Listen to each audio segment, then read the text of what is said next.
I'm Rob Licuria, Senior Editor at Gold Derby, here with Star Trek Strange New Worlds star Celia Rose Gooding. Celia, first of all, we need to talk about the fact that recently you were nominated for a Critics' Choice Award for Best Supporting Actress. Congratulations, that's a huge achievement. Thank you. Thank you. I didn't expect anything like that. I never sort of expect nominations, especially for sci-fi. I know that that genre tends to be quite overlooked when it comes to awards. And so the fact that I got nominated was like, I still feel very warm inside talking about it, but it's something I'm very proud of. Thank you. And the show as well was nominated for Best Drama Series. That's a huge thing for a Star Trek show. And I mean, the nerds like me, I was over the moon. Good. I'm glad. I was very excited. It's this show has done such a fantastic job of, I think, reminding people what Trek is about, and the fact that the critics are receiving what we're doing and willing to nominate it makes me feel so special, and that we're moving in the right direction. So it felt very good on both fronts. And just to put a finer point on it, you're the first Star Trek actor to receive a major nomination since Patrick Stewart received a SAG nomination in 1994. So it's really something that I just really wanted to celebrate on your behalf. Thank you. I didn't know that. I knew I wasn't the first. I knew it had been a while, but I didn't know it had Mm. been that long. Wow, my goodness, It's that's crazy. that's I crazy. hope That's crazy. That's crazy. But it thank is you. crazy. That's I hope that is it's the start of a new era for Star Trek actors because right now it's Patrick, Celia, and that's it. So, yeah, and Leonard Nimoy in the '60s, but yeah, that's yeah, of course. of course. Let's talk a bit about the character, obviously, because Uhura, she carries with her this profoundly symbolic meaning for millions of people. She's such a role model, always has been, and you're now the latest person to take on this challenge. So, how did it feel though when, I guess my question would be more first day on set, what was going through your mind if you can remember? I not only do I remember it, I remember what the air smelled like when I walked onto the bridge for the first time. My first day on set was a bridge day. It was on the iconic bridge set of the Enterprise. And I remember having to remind myself to like breathe deeply because I was so like I was so nervous. It was my first time on a big TV set like that ever in my career. And so my first day on a major TV set, my first day as this character in this role, and also my first day on the bridge, it was a lot of firsts coming at me at the same time. And I remember sitting down and sitting there and being like, I got to get very familiar with the station and play like I've been here for like at least a few months. And my first one of my first shots of the scene that we did on that day was this like swooping crane shot coming very close to my face, and I'd never been in front of a camera like that before. And so when I saw the camera coming at me at great speed, I ducked. I ducked out of my coverage. I ducked out of the way of the camera. We had to kill the shot. We had to start all over. But I remember feeling so nervous. I was just so nervous, and I wanted to do well and all the actor things. But I remember ducking in front of the camera and hearing just a resounding laugh from my cast and the crew, but it didn't feel like they were laughing at me. I didn't feel like I was the butt of some joke. I think it was like, when you first meet somebody and you laugh really hard for the first time and you just get dropped into that really comfortable place. That was how I felt. I felt like I just had like the first good laugh when you meet somebody, and it just felt so good and so right. But I remember being incredibly nervous. So if you think, because I really adore your portrayal of Uhura, I really do, and I wonder what it was that you did when you were reading for the role that Mhm. why do you think you scored this role? Has that been explained to you? Because it's just casting perfection. I'm really impressed that they managed to find you and cast you.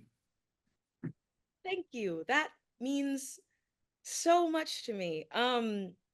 Wow. That's very, I'm sorry, you moved me by saying that. That's very I no True. one's I've never asked. I think Henry explained it as just like they saw me and well, Orly and Margie, the casting for our show, they are brilliant and found such a beautiful cast family. And I I think it was just my energy of just wanting to get it right.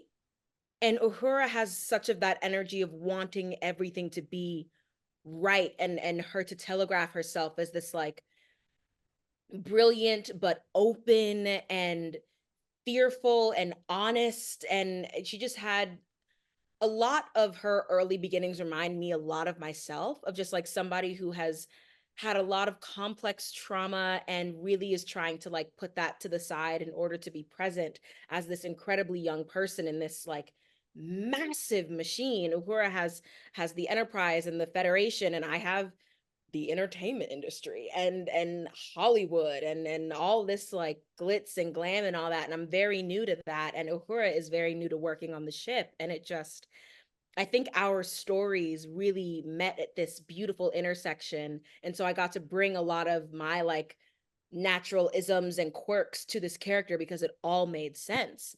I think, I mean, I don't know, I think I had really good karma in a previous life and that's how I booked it, but Mm. I don't know, I think the universe has a really funny way of putting a mirror up to your experience and you determining that there is value in it. And I think so much of Uhura's journey is her just finding value in herself. And I was at a point of that like me. And so it man, it just it ended up working in a really, really beautiful way. And I have learned to stop questioning it because it never makes sense. It never makes Yeah, sense. It's all just crazy accept and it. insane. Yeah, you'll But just yeah, take it. it's yeah, exactly. You know what I think my view is, Uhura is the communicator. She's there to communicate with and translate. She has to be confident, she has to be trustworthy, and she has to be like solid.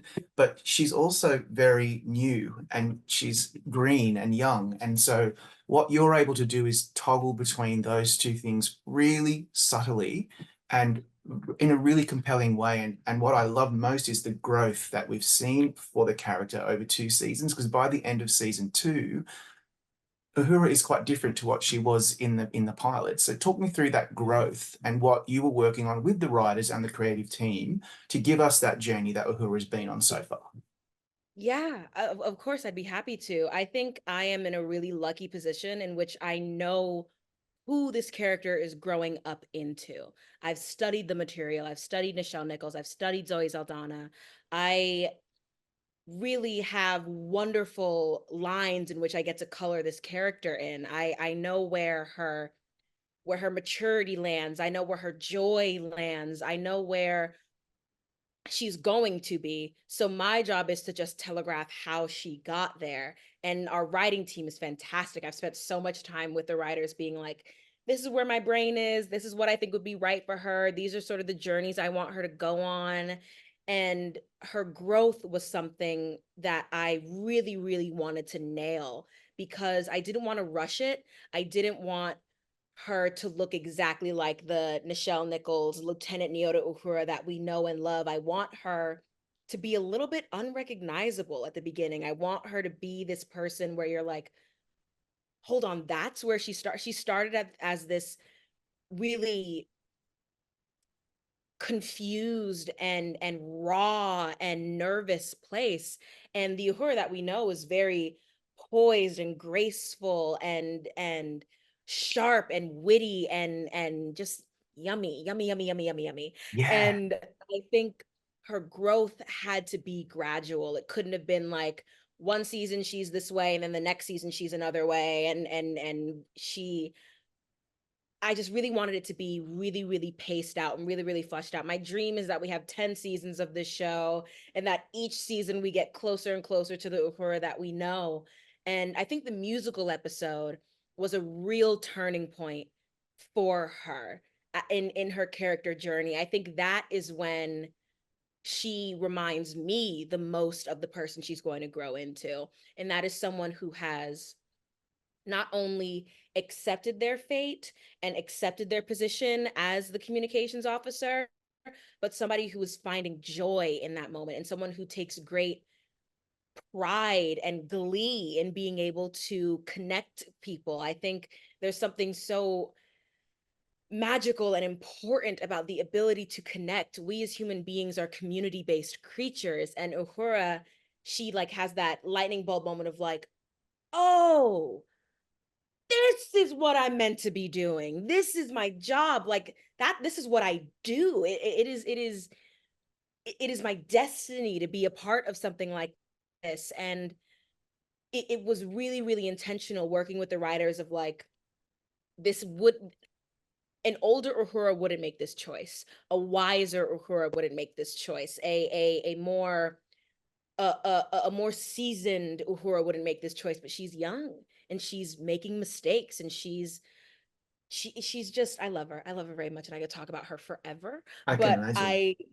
I it's hard to explain, but it's just a feeling of like I'm holding on to the rope and it's pulling me in this direction and I know where it's going and it's just my job to like scoop the little bags up and like, oh, this is where she gets her joy from. She learned from Mariner how to have fun. She learned from Dr. Mbenga how to be strong. She learned from Lieutenant Noonien Singh how to fight. She learned from Ortega's how to laugh. She just I really am trying to keep her as somebody who was molded by her surroundings, and her Yeah. surroundings have to happen in time. And so that's sort of the thing that is constantly on the forefront of my mind of getting this character really, really recognizable, but also so new. That's what I'm trying. That's sort of the scales I'm trying to keep balanced.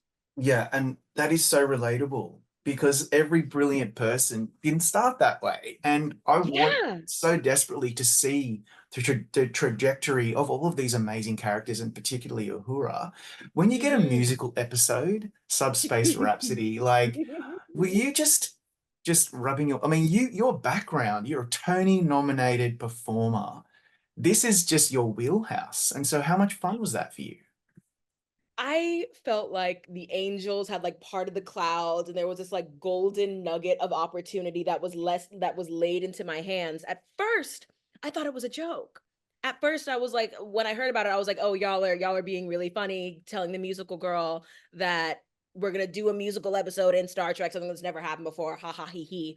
And then the showrunners were like, no, baby, we're doing it. And you're singing the 11 o'clock number at the very tip top of your lungs and once I knew that it was actually happening, that's when I like really just sort of sinked my feet into the sand and got real comfortable and said, this is something I know how to do. TV and film, I'm still learning and mastering.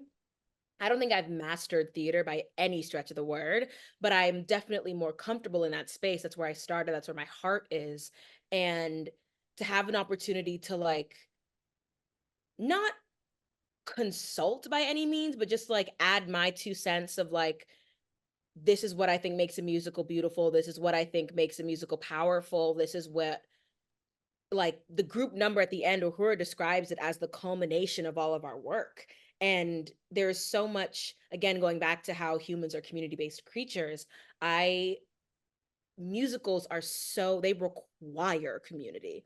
Musicals are not done on an island. They have cast, crew, sound, lighting. It's a machine. There's backstage choreography when it comes to putting a musical on. And so much of that requires you to be able to trust one another. And so much about Subspace Rhapsody was about trust.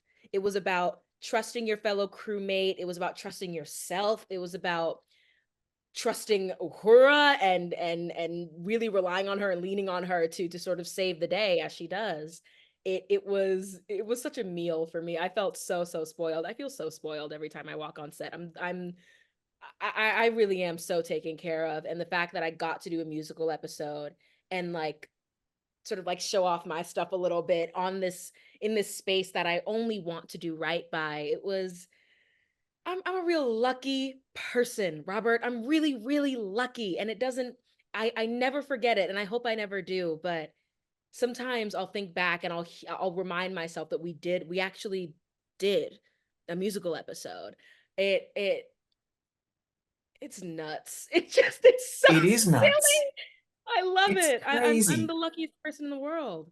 And think about this, like with season two, not only was there a musical so bold to tackle various genres and storytelling formats, there was an animated crossover episode, the Hmm. musical, a courtroom drama. Yeah. mind-blowing existential sci-fi, action adventure, war, and then even horror. And your Mhm, episode, episode 6, Lost in mhm. Translation, I would say, was such a lovely homage to horror.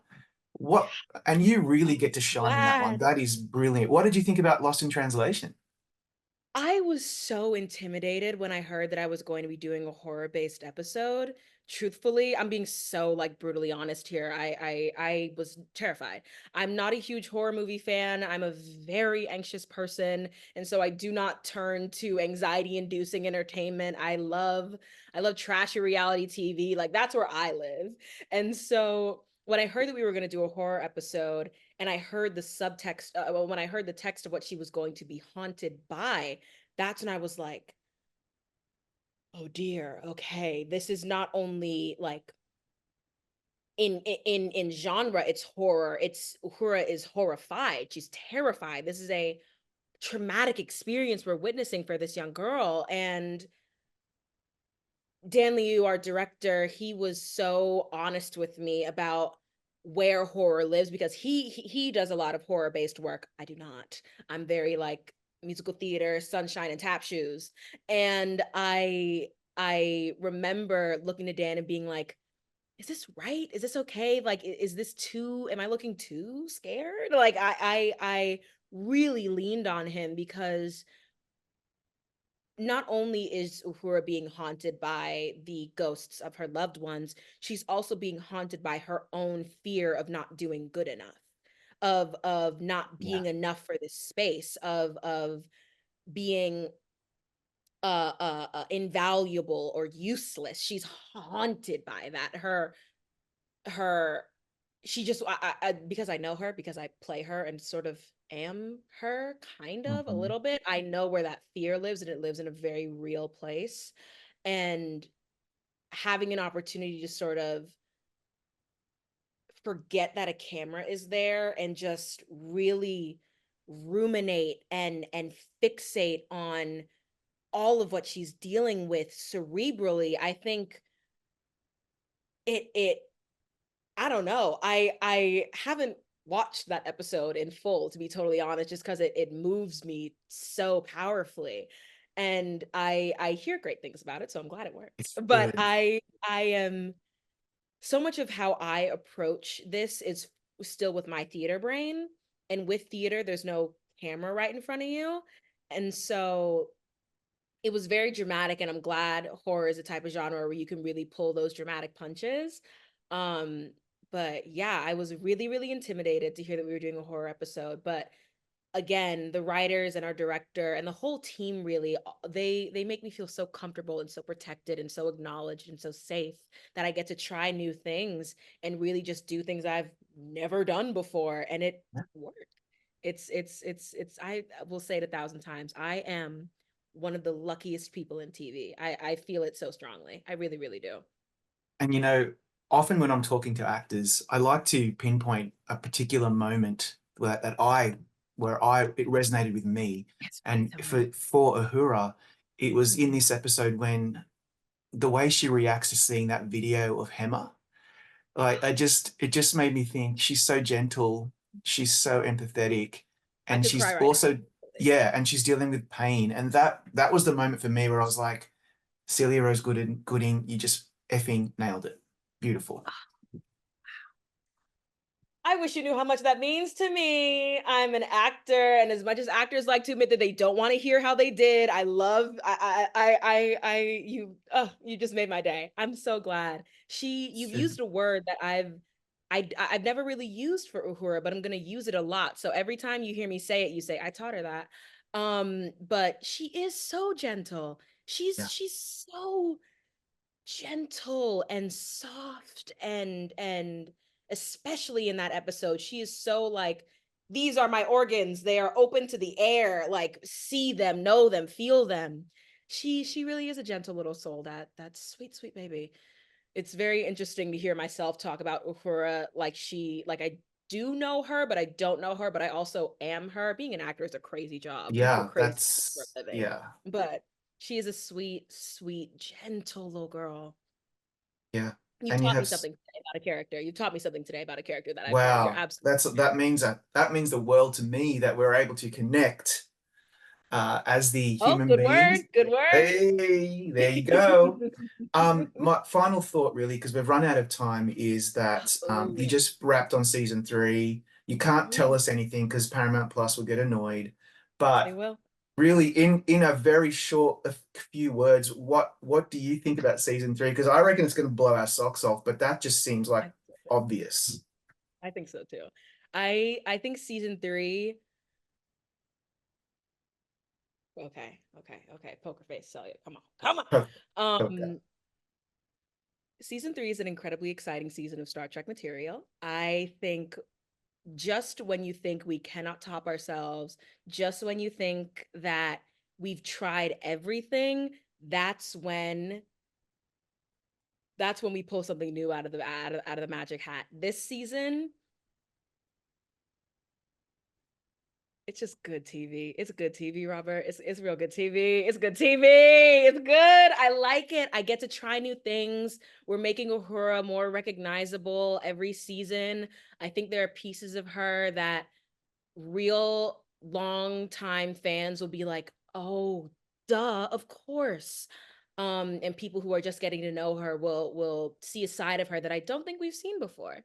And that's all I'm gonna say because I'd like to keep my job. Yeah, I'd like you to keep your job too, but I tell you what, honestly, I just got butterflies. So, um, Yay! Yay! that's all that's yeah. All right, Celia, thank you so much for your time today. Thank you, and congrats on some beautiful work. And let's catch up for season 3 in a year's time. Totally. I'll talk to you in a year. I will talk to you in a year, and we're gonna talk about season 3, and then we're gonna talk about season 4 in the future. Ugh, what a I crazy, crazy, crazy, crazy. Thank you for your time. Thank you for giving me a space to talk about my favorite thing in the world. And so yeah, I look forward to talking to you again.